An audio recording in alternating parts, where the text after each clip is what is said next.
இந்த தேர்தல் நேரத்தில் எல்லாமே அரசியல் கட்சி தானே, திமுக கூட ஓட்டு போடலாமா அப்படின்னுட்டு யாராவது யோசித்தாங்கன்னா அப்படி யோசிக்கிறதே மிகப்பெரிய குற்றமாகும்.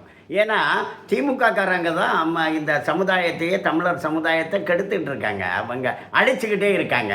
இப்போ ஒரு மின்வாரிய ஊழியர் இறந்து போயிட்டார் மின்சாரம் தாக்கி அப்படின்னா 1 லட்சம் 2 லட்சம் நஷ்டஈடு கொடுப்பாங்க. ஆனால் கள்ளச்சாராயத்தில் செத்து போனவங்களுக்கு 10 லட்ச ரூபா நஷ்டஈடு கொடுத்தாங்க பாருங்க. ஏன்னா கள்ளச்சாராயம் திமுகவுடைய தொழிலே அப்படி. இப்போ ஜாபர் சாதிக்குங்கிறவன் இந்த போதைப் பொருள் வியாபாரம் பண்ணான் 2000 கோடிக்கு. அவன் அந்த வியாபாரம் பண்ணி அந்த பணத்தை எங்கே கொண்டு கொடுத்தான்? ஸ்டாலின் வீட்டுக்கு தான். உதயநிதியினுடைய மனைவியோடு சேர்ந்து தான் ஒரு திரைப்படத்தை அவன் தயாரித்தான் அப்படிங்கிறது செய்தி.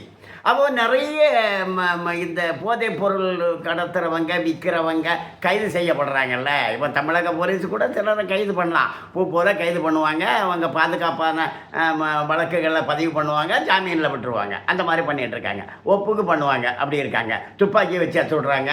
ஆனால் கல் இறக்குனார்னு சொல்லிட்டு மணிகண்டன்கிறவரை தென்காசியில் துப்பாக்கி வச்சு சுட்டுருக்காங்க. 3 துப்பாக்கி சூடு. 32 வயசான ஒரு இளைஞனுக்கு அவன் கல் இறக்கினான். எப்படி கண்டுபிடிச்சிட்டாங்க தெரியுமா?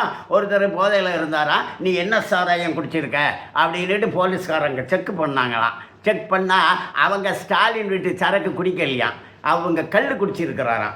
அதனால் அது பெரிய தப்பு. அவன் அந்த கல்லை உனக்கு யார் கொடுத்தான்னு கேட்டு விசாரித்து போய் அங்கே ஒரு பையனை பார்த்து, 32 வயசு பையனை பார்த்து துப்பாக்கி வச்சு சுட்டுருக்குது ஸ்டாலினுடைய போலீஸு. அந்த போலீஸை பணி நீக்கம் செய்யலையே ஸ்டாலினு, ஆதரிக்க தான் செய்வாங்க, மாலை போடுவாங்க, வரவேற்பாங்க. ஏன்னா அவங்க தொழிலை இவர் பாதுகாக்கிறார்ல. அப்போ கல் கூடாது, சாராயம் வேணும். ஏன்னா சாராயம் திமுகவுக்கு தொழில். இப்படி நடக்குது ஒரு ஆட்சி. இந்த ஆட்சிக்கு ஓட்டு போடலாமா அப்படின்னு நீங்கள் பரிசீலனை பண்ணுறீங்கன்னாலே அதே பெரிய தப்பு. வணக்கம்.